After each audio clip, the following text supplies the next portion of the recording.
Deus, minha amiga, meu amigo, Ele habita no alto e santo lugar, mas habita também com o contrito e abatido de espírito. E, por conta disso, Ele estende um caminho para que todos possam chegar até Ele. Ele estende um caminho. Esse caminho é de mão dupla. Tem a parte dele para conosco, primeiro, e tem a parte nossa para com ele, é a segunda parte. Mão dupla. Foi ele que criou, que inventou esse caminho, o caminho do sacrifício, o caminho da oferta de sacrifício. E esse caminho foi traçado depois que o pecado aconteceu na face da terra. Antes não havia oferta, não havia sacrifício, não havia nada desses elementos que nós utilizamos hoje. Mas com o evento do pecado, então o homem se distanciou de Deus, se separou de Deus, e criou-se um abismo infinito entre o ser humano, entre a criatura humana e o Criador. Deus, então, tirou o plano B da manga e colocou em ação para salvar a humanidade, para criar uma ponte entre a criatura humana e Ele. Deus instituiu, então, a oferta de sacrifício, para que essa humanidade perdida possa ser resgatada. Alguém tem que pagar o preço do seu pecado, alguém tem que assumir o seu pecado e levar para o túmulo esse pecado, fazê-lo desaparecer da humanidade.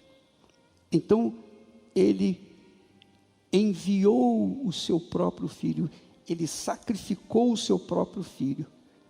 Jesus veio perfeito, sem pecado, e assumiu a culpa da humanidade, assumiu as nossas iniquidades, assumiu a sua iniquidade, assumiu as nossas enfermidades, assumiu as nossas maldições, assumiu todas as desgraças que nós vemos neste mundo. Ele assumiu, Ele concentrou no seu corpo, e então Ele foi morto e sepultado. Quer dizer, aqueles pecados, aquelas maldições, aquelas desgraças todas foram concentradas no seu corpo, e o seu corpo foi mortificado e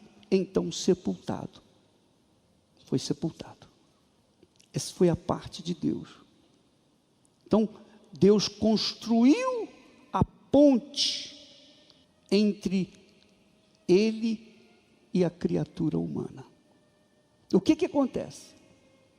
Acontece que para que a criatura humana possa atravessar essa ponte, ela tem que atravessar por si mesma, por sua própria vontade.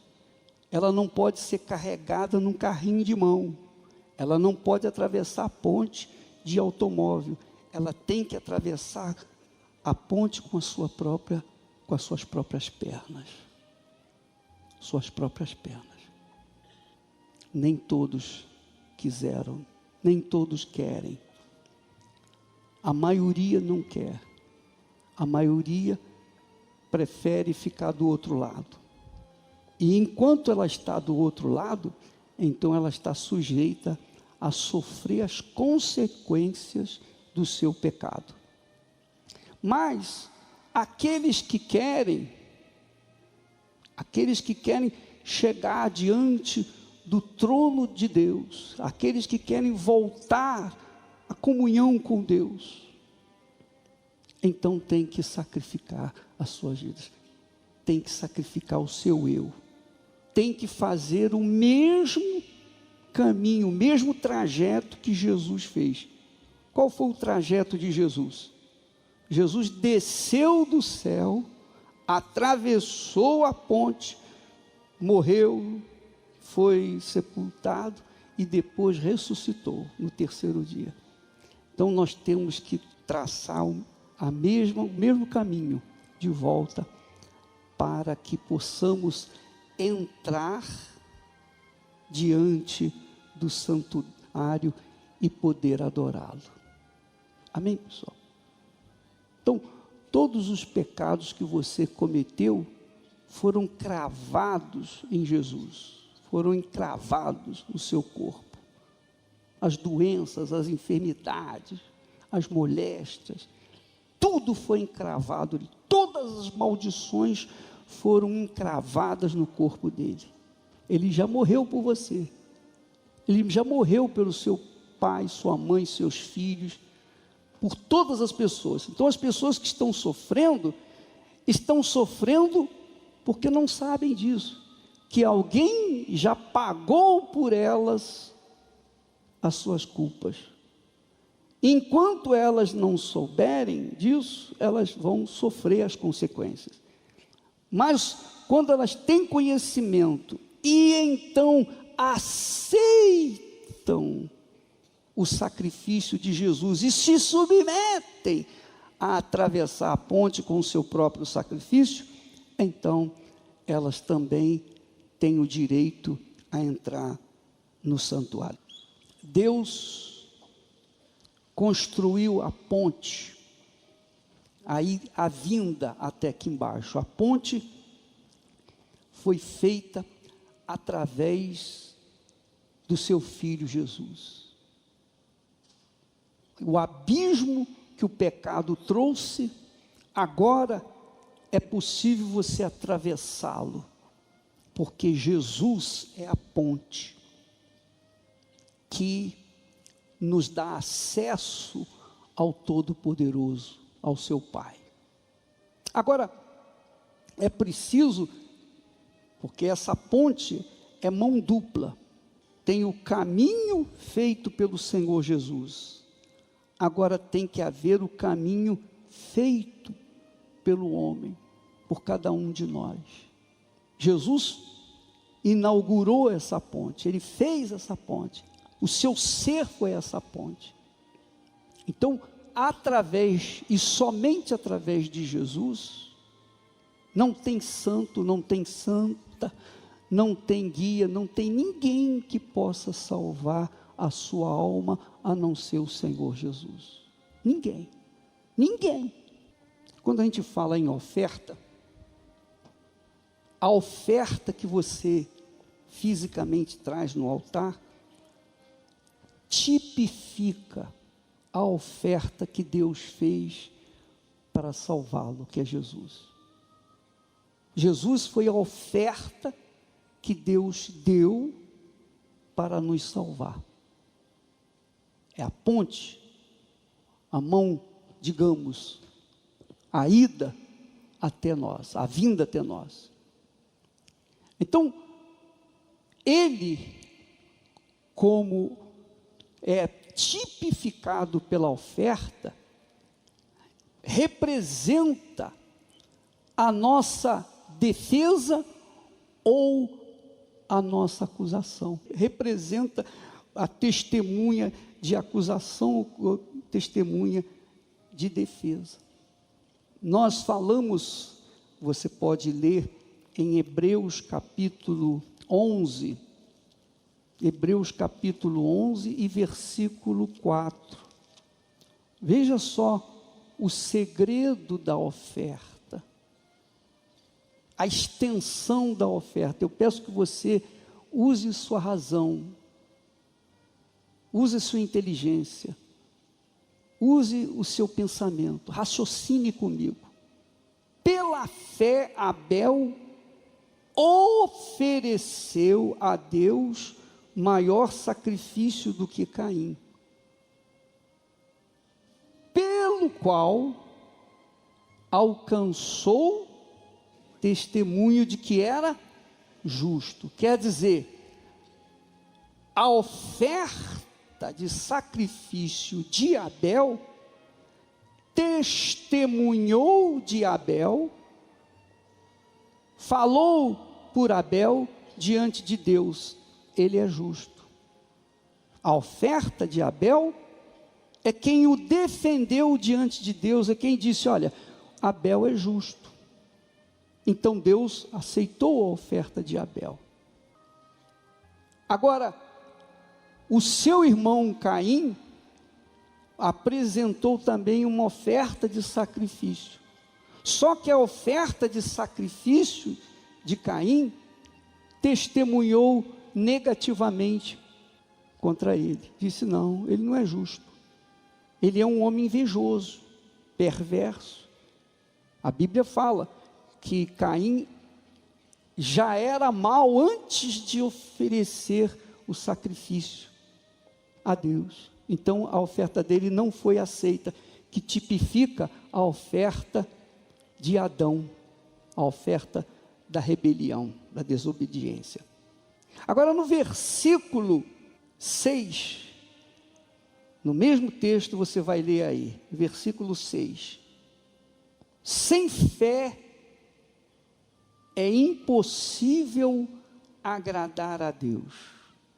Ora, sem fé é impossível agradar a Deus, porque é necessário que aquele que se aproxima de Deus creia que Ele existe. Então, quando você tem fé que agrada a Deus, você se aproxima dEle, aproxima-se dEle, e obviamente você apresenta a sua oferta, como é o caso do altar. Quando você tem fé, você vem junto do altar e coloca a sua oferta. A sua oferta fala por você. A sua oferta, da mesma forma como a oferta de Abel ou a oferta de Caim, depende da sua oferta, ela vai falar por você. Ela vai dizer se você é justo ou injusto. Se você é justo, então Deus aceita a sua oferta, que é a sua vida. Se ela é injusta, Deus rejeita. Se é uma oferta fingida, hipócrita, Deus rejeita.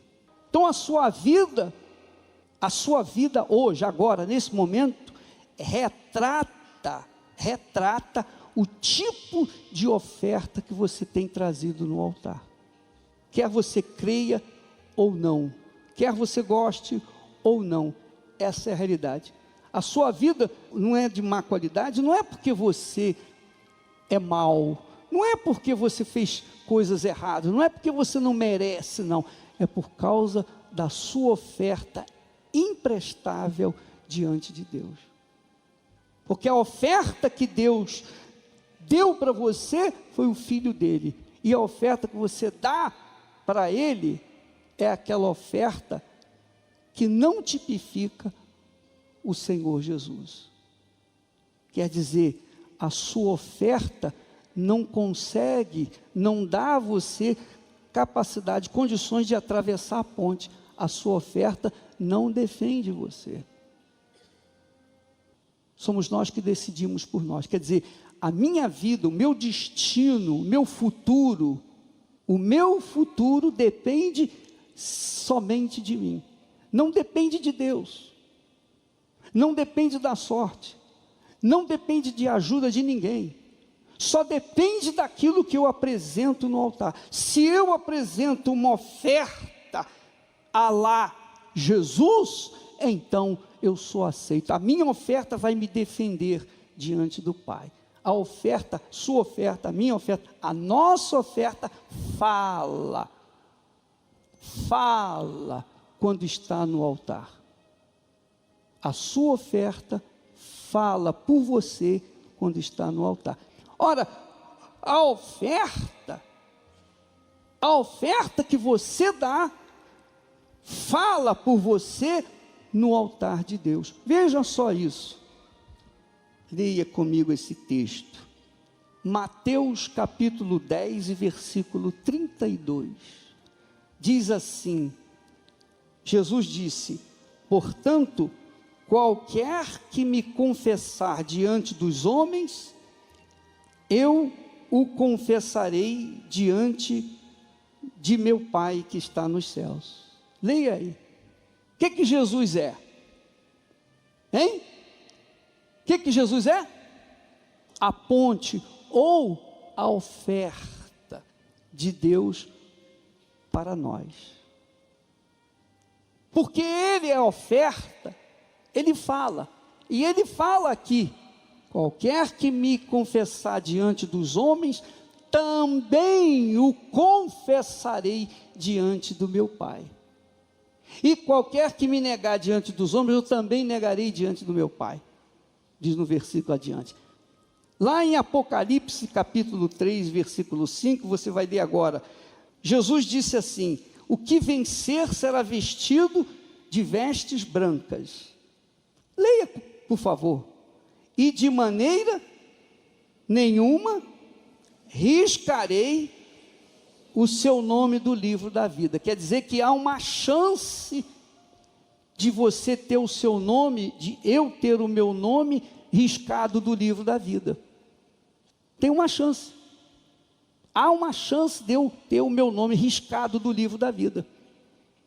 Por isso eu tenho que manter-me sacrificando, sempre no altar, sacrificando, para que o meu nome não seja apagado do livro da vida. Aí Jesus complementa dizendo assim: e confessarei o seu nome diante de meu Pai e diante dos seus anjos.